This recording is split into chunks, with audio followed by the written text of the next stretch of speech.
piging sariwain, pagliligtas niya sa atin. Bayan walang sawang purihin, ang puong nating mahabagin.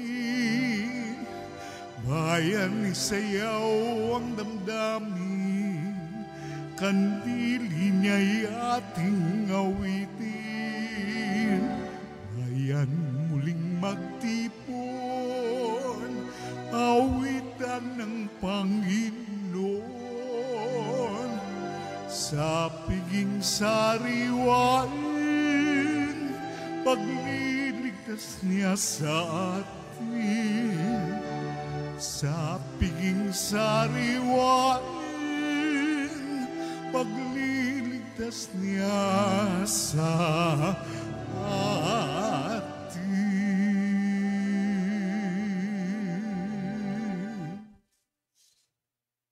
Sa ngalan ng Ama at ng Anak at ng Espiritu Santo. Amen. Ang pagpapala ng ating Panginoong Hesus Kristo, ang pag-ibig ng Diyos Ama, at ang pakikipagkaisa ng Espiritu Santo naway sumainyong lahat. At sumaiyo rin. Mga kapatid, tinipon tayo bilang mga kaanib na angkan ng Diyos, kaya dumulog tayo sa maawaing Panginoong napapatawad ng lubos. Sinugong tagapagpagaling sa mga nagsisisi, Panginoon, kaawaan mo kami. Panginoon, kaawaan mo kami. Dumating na tagapaganyayang mga makasalanay magsisi, Kristo, kaawaan mo kami. Kristo, kaawaan mo kami. Nakaluklok ka sa kanan ng Diyos Ama para ipamagitan kami. Panginoon, kaawaan mo kami. Panginoon, kaawaan mo kami. Kaawaan tayo ng makapangyarihang Diyos, patawarin tayo sa ating mga kasalanan at patnubayan tayo sa buhay na walang hanggan. Amen. Manalangin tayo. Ama naming makapangyarihan, gawin mong ang ginanap naming Pasko ng pagkabuhay ay maisaloob namin at maisakatuparan sa pagtataguyod mo sa pamamagitan ni Hesus Kristo kasama ng Espiritu Santo magpasawalang hanggan. Amen. Umupo ang lahat.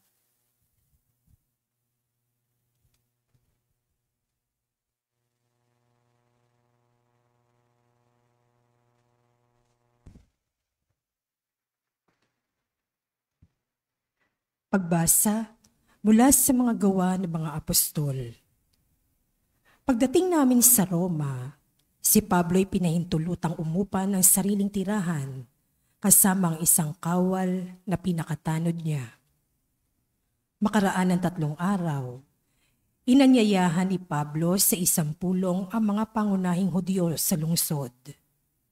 Nang magkatipon na sila, sinabi niya, "Mga kapatid, bagamat wala akong ginawa laban sa ating bansa o sa mga kaugalian ng ating mga ninuno, hinuli ako sa Jerusalem at isinakdal sa kinatawan ng pamahalaang Romano.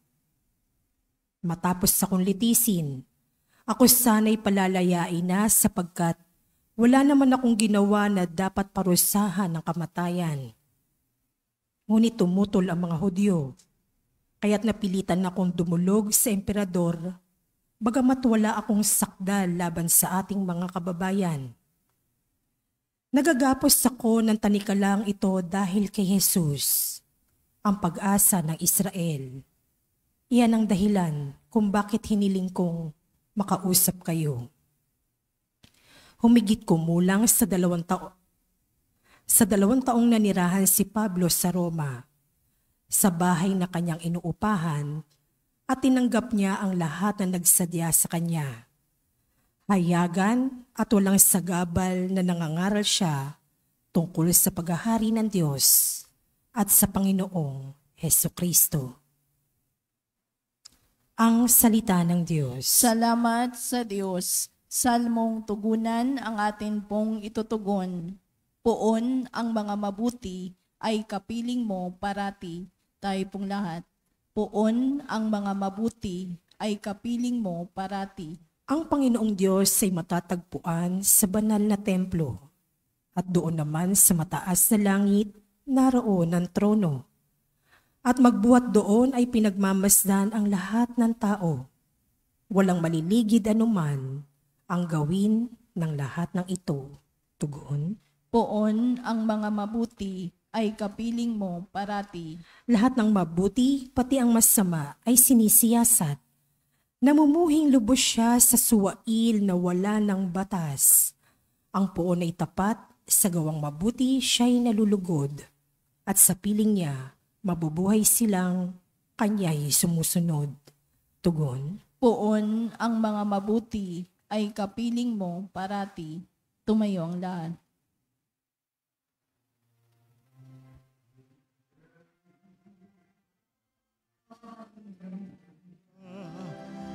Wikain mo po, nakikinig ako sa iyong mga salita. Alleluia, alleluia, alleluia.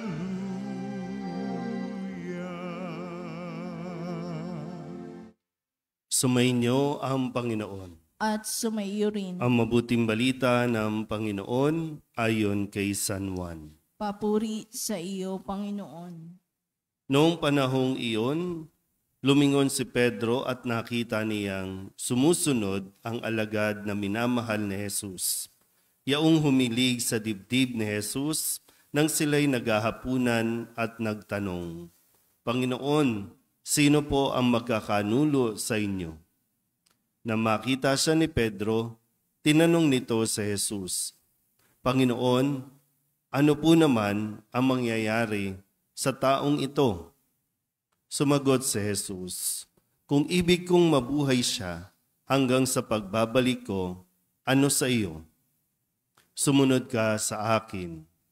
Umalat sa mga kapatid ang balitang hindi mamamatay ang alagad na ito, bagamat hindi sinabi ni Jesus na hindi siya mamamatay, kundi kung ibig kong mabuhay siya hanggang sa pagbabalik ko, ano sa iyo?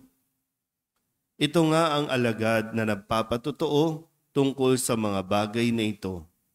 Siya rin ang sumulat ng mga ito at alam naming tunay ang kanyang patotoo. At marami pang ginawa si Jesus na kung susulating lahat, inaakala kong hindi magkakasya kahit sa buong daigdig ang mga aklat na masusulat. Ang mabuting balita ng Panginoon. Pinupuri ka namin, Panginoong Jesucristo. Isang magandang umaga po sa inyong lahat.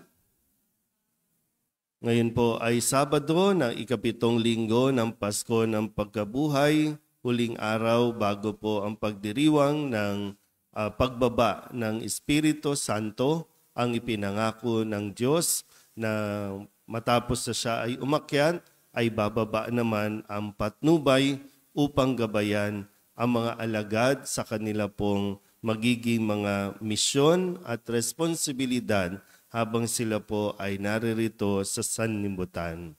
At sinabi rin naman ni Jesus na konting panahon na lang at sila rin ay magkikita-kita o magsasama-sama na muli.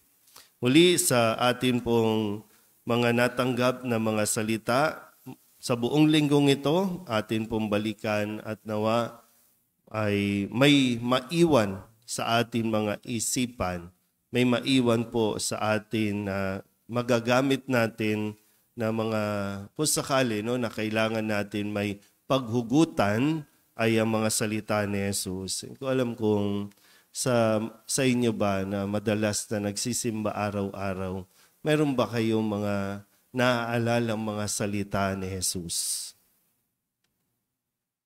Sana po mayroon.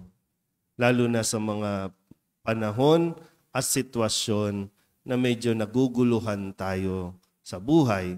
Lalo minsan sa simbahan, mga ministries, organizations, kapag dumarating yung mga bagay na kailangan magdesisyon, ano ang mga paalala ni Jesus dyan. Kaya tingnan po natin. Nung Lunes, ang sabi ni Kristo, na parang ito po ay bahagi na kanya mga pamamaalam. No?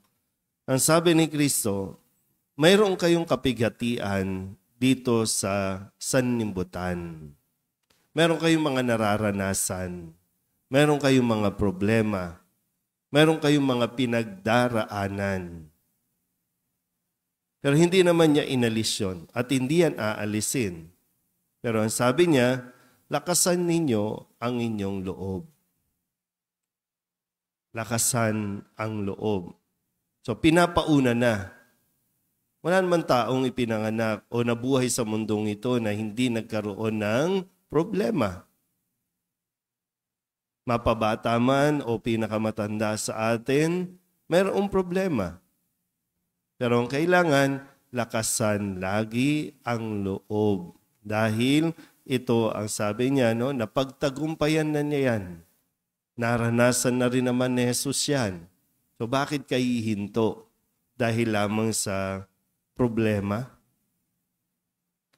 Kaya nung Martes, ang sabi ni Jesus, no, yung kahalagahan na kung paanong iniibig ako ng Ama, gayon din naman iniibig ko kayo, manatili kayo sa aking pag-ibig. Nakukuha pa ba? Oh. Alerto. Kasi minsan, no, pag may problema na, pag nagkakaproblema tayo, para bang yung attitude natin, ano nangyari? Araw-araw tayo nagsisimba. Ano nangyari? Ba't biglang nagwala? Ba't biglang, di ba? Nakalimutan na naman. Sabi, kalma lang. Anong pinagdaraanan? Kalma lang. Tapos minsan, lagi naman nagsisimba pero laging lumalayo. Umaalis sa Diyos. Sinisisi ang Diyos. Ngayon, ang sabi ni Kristo, manatili kayo sa pag-ibig. Manatili kayo sa Diyos. Nung Miyerkules, karugtong po ng kanyang sinabing manatili sa aking pag-ibig, ipinarinig din niya yung kanyang dalangin. Amang banal, ingatan mo sila sa pamamagitan ng kapangyarihan ng iyong pangalan, pangalang ibinigay mo sa akin. So iingatan pa rin at si Jesus pa rin ang mag-iingat sa atin. Hindi naman agad-agad nasusolve ang problema, pero masusolve yan kung magwawala ka? Masusolve yan kung dadaanin mo sa bisyo? Masusolve yan ng mga inaakala nating paraan? Hindi naman. Nung Huwebes, ang patuloy na kanyang panalangin, maging isa nawa silang lahat. Yan ang dasal niya, maging isa nawa sila. Dahil yung tendency nga, kapag nagkakaproblema, magkanya-kanya tayo. Magwatak-watak tayo. Kaya ang dasal ni Jesus, maging isa nawa. Magkaisa nawa. At sabi niya nung Biyernes kahapon, tandaan ninyo, nung mga panahon na tayo po ay bata pa, nagbibihis tayo kung anong gusto natin, lumalakad tayo sa kung saan natin gusto, pero ngayon, hindi na. Kung talagang nagiging malinaw sa atin ang pagsunod kay Kristo, ang kanyang panawagan sa atin, handa na tayong magsakripisyo. Kaya nga ang tanong niya, di ba, kahapon, iniibig mo ba ako ng higit dito? Kaya mo ba? Gusto mo ba? Kasi kung iibig ka, handa ka magsakripisyo, handa ka rin magpaubaya ng mga bagay na akala mong ikaliligaya mo. Well, kung ano yung ikaliligaya ng mahal mo, sige, ibibigay mo. So may kaakibat na handa kang magsakripisyo kung gusto mong magmahal. At hindi mo yan malalaman mo rin yung tunay na pagmamahal kapag ikaw ay nasasaktan na. Na kung nasasaktan na, mapapatuloy kang magmamahal, doon tayo sa tamang direksyon. Kaya ngayon, ang paalala ni Jesus, sumunod ka sa akin. Sabi niya kay Pedro, sumunod ka sa akin. Dahil nung sabihin ni Jesus na kung iniibig mo ako, okay, alagaan mo ang mga tupa, pag-ingatan mo ang aking mga tupa. Kaya lang ngayon, tingnan natin, ano ba nangyayari kung bakit hindi tayo nakakasunod kay Jesus? Sinabi naman natin na iniibig natin si Jesus. Yan, siguro yung isang bagay na, kasi sabi ni Jesus, ni Pedro, Panginoon, ano mangyayari sa kanya? Sa kanya. Kaya anong sabi niya? Anong pakialam mo sa kanya? Bakit di ka mag-focus sa iyo? Yung sa iyo. May pinapagawa ako sa iyo, yan ang gawin mo. O ano kung gusto ko siyang mabuhay? Hindi naman niya sinabing hindi mamamatay si Juan. Pero pinapaalala rin sa atin na kaya tayo hindi makausad, tingin tayo ng tingin sa kung ano ang ginagawa at hindi ginagawa ng iba. Nagkakaroon tayo ulit na minsan comparison, medyo feeling mo ikaw yung pagod na pagod, ikaw yung isip ng isip, ikaw yung kilos ng kilos. Baka yun kasi ang tawag sa iyo. Kaya lang, hindi nagiging maayos ang ating mga ginagawa kasi, sila, bakit sila? Hindi. Bakit yun? Bakit yan? Focus ka sa iyo. Kaya sa inyo, kahit sa inyong mga nanay, ano nangyayari? Kumpara kayo ng kumpara sa ibang bahay.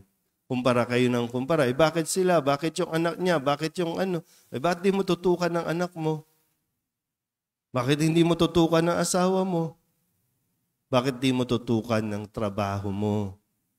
Di yung tingin ka ng tingin sa ginagawa ng iba at hindi nila ginagawa. Sabi niya noon, pag tinatanong kayo, gusto niyo na bang pumunta sa langit? Hindi po. Hindi, may mission pa po ako. O kaya nga, bakit hindi mo masimulan ng mission mo? O hindi mo matapos-tapos ang mission mo? Baka kasi tingin tayo ng tingin sa iba. Kapag ikinumpara mo talaga ang iyong sarili sa iba, minsan ang tendency, bababa ang pagtingin mo sa sarili mo. Mai-insecure ka lang. Pero kung titingnan mo kung ano yung sa iyo, kung anong binigay ng Diyos sa iyo, magiging maayos ang buhay mo. Amen?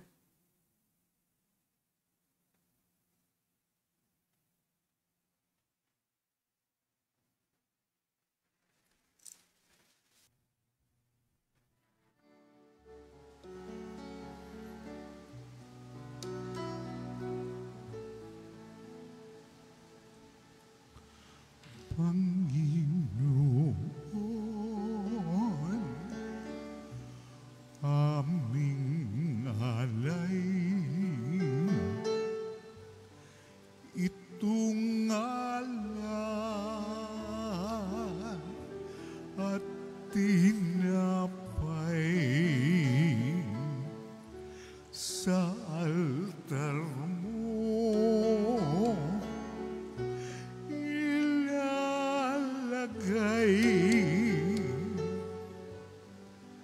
Tanggapin sa iyong kamay.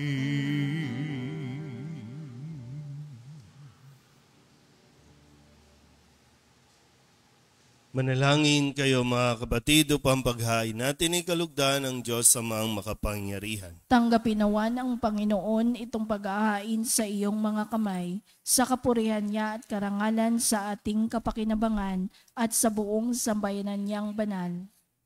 Ama naming lumikha, sa banal na paghahain ito, maihanda nawa ang aming kalooban ng pagdating ng Espiritu Santo na siyang ikapagpapatawad ng mga kasalanan. Iniluluhog namin ito sa pamamagitan ni Jesucristo kasama ng Espiritu Santo magpasawalang hanggan. Amen. Sumainyo ang Panginoon. At sumaiyo rin. Itaas sa Diyos ang inyong puso at diwa. Itinaas na namin sa Panginoon. Pasalamatan natin ang Panginoong ating Diyos. Marapat na siya ay pasalamatan. Ama naming makapangyarihan, tunay ngang marapan na ikaw ay aming pasalamatan. Ngayong ipinagdiriwang ang paghahain ng Mesiyas, ang maamong tupa na tumubos sa aming lahat. Naghahaing walang humpay ang anak mong minamahal upang magkasalo-salo ang tanan sa piging ng iyong buhay. Hindi na mamamatay ang inihain sa krus, ang sa krus ipinakoy, buhay lagi bilang handog. Kaya kaysa ng mga anghel na nagsisiawit ng papuri sa iyo, nang walang humpay sa kalangitan, kami nagbubunyi sa iyong kadakilaan. Santo, Santo, Santo, Diyos makapangyarihan, puspos ng luwalhati ang langit at lupa. Hosana, Hosana, sa kaitaasan, pinagpalang narito sa ngalan ng Panginoon. Hosana, Hosana, sa kaitaasan. Hosana, Hosana, sa kaitaasan.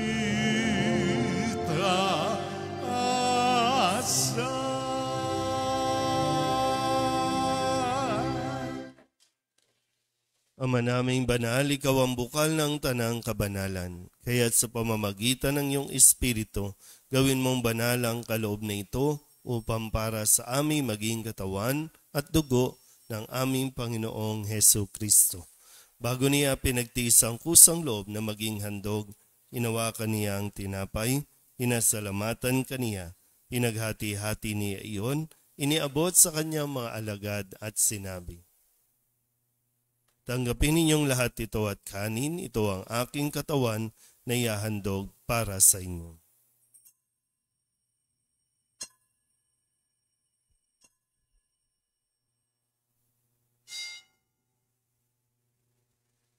Gayundin naman nang matapos ang hapunan, hinawakan niya ang kalis, muli kaniyang pinasalamatan. Iniabot niya ang kalis sa kanyang mga alagad at sinabi, "Tanggapin ninyong lahat ito at inumin. Ito ang kalis ng aking dugo, ng bago at walang hanggang tipan. Ang aking dugo na ibubuhos para sa inyo at para sa lahat, sa ikapagpapatawad ng mga kasalanan. Gawin ninyo ito sa pag-alaala sa akin."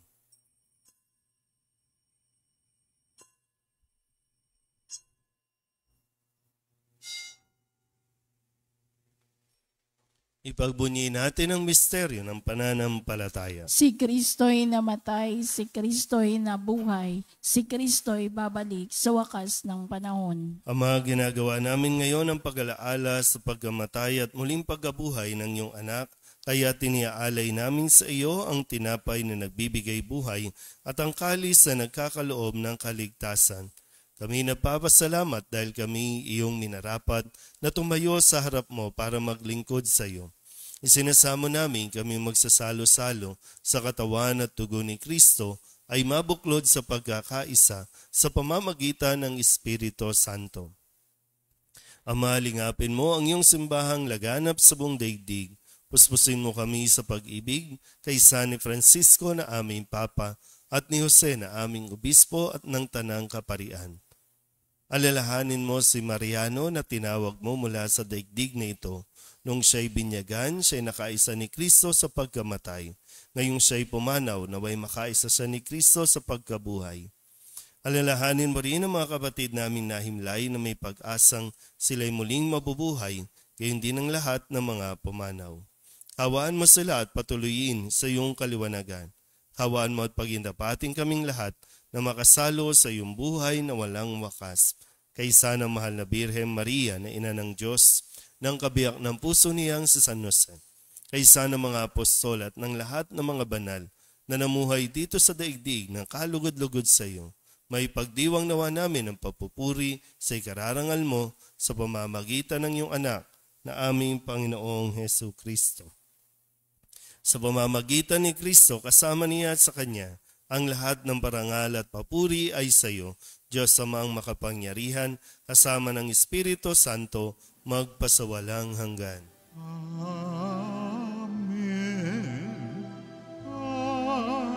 Amen.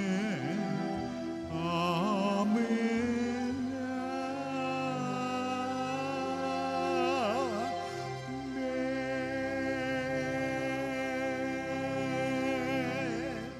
Sa tagubili ng manakagagaling na utos at turo ni Jesus sa Panginoon natin at Diyos, ipahayag natin ng lakas loob.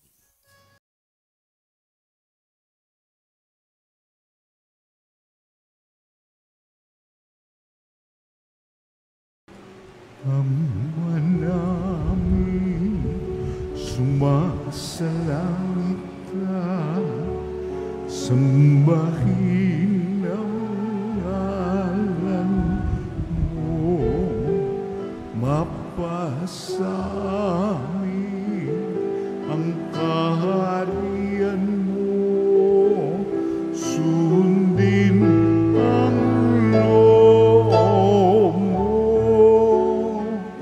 dito sa lupa para ng sa langit. Bigyan mo po kami ngayon ng aming kakanin sa araw-araw at patawarin mo kami sa aming mga sala para ng pagpapatawad namin sa nagkakasala sa amin, at huwag mo kaming ipagdulot sa tukso,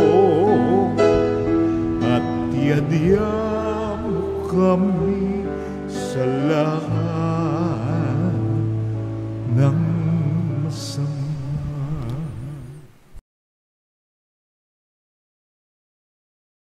Hinihiling namin kami iadya sa lahat ng masama, pagkalooban ng kapayapaan araw-araw, iligtas sa kasalanan at ilayo sa lahat ng kapahamakan, samantalang aming pinananabikan ang dakilang araw ng pagpapahayag ng tagapagligtas naming si Jesucristo. Sapagkat iyo ang kaharian at ang kapangyarihan at ang kapurihan magpakailanman. Amen. Panginoong Jesucristo, sinabi mo sa iyong mga apostol, kapayapaan ang iniiwan ko sa inyo, ang aking kapayapaan ang binibigay ko sa inyo.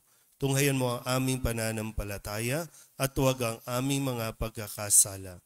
Pagkalooban mo kami na kapayapaan at pagkakaisa ayon sa iyong kalooban, kasama ng Espiritu Santo, magpasawalang hanggan. Amen. Ang kapayapaan ng Panginoon ay laging sumainyo. At sumaiyo rin. Mabigayan po tayo ng kapayapaan sa isa't isa.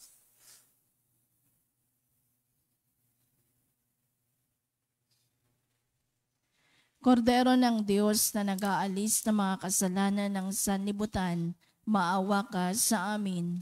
Kordero ng Diyos na nag-aalis ng mga kasalanan ng sanlibutan, maawa ka sa amin.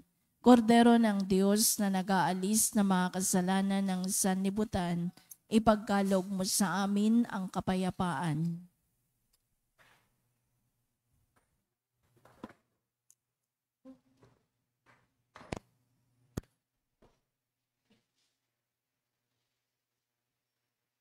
Ito ang kordero ng Diyos. Ito ang nag-aalis ng kasalanan ng sanlibutan. Mapalad ang mga inaanyayahan sa kanyang piging. Panginoon, hindi ako karapat-dapat na magpatuloy sa iyo, ngunit sa isang salita mo lamang ay gagaling na ako. Katawan ni Kristo.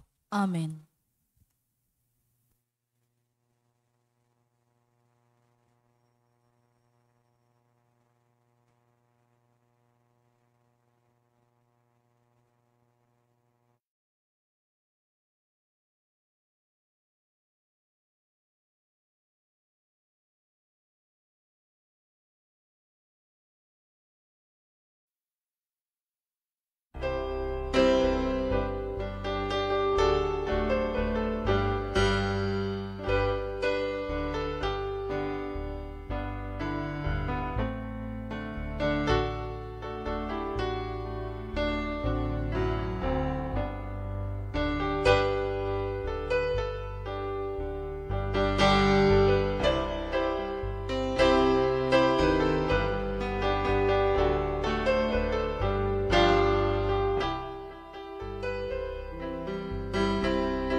Manalangin tayo.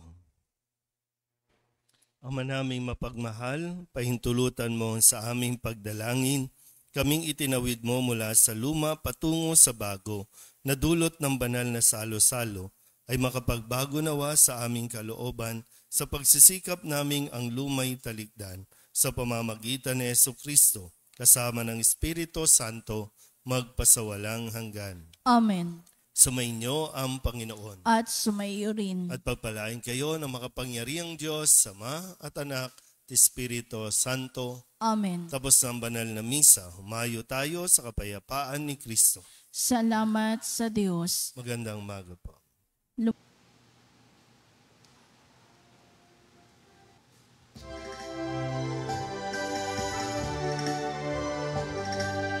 Nuestra Señora de Soledad, inang mapagtiis ng mga hirap, nagbata ng pasakit dahil sa Diyos na atas. O dakila ka, Nuestra Señora de Soledad, mula sa sinapupunan hanggang sa kamatayan. Si Jesus ay sinubaybayan, di lang isang inang tunay, kami sana'y magpapabayaan. O ina ng aming buhay, kami rin ay arin mong mga anak mong minamahal. Nuestra Señora de Soledad, inang mapagtiis ng mga hirap, nagbata ng pasakit dahil sa Diyos sa atas. O dakila ka, Nuestra Señora de Soledad. O dakila ka, Nuestra Señora de Soledad.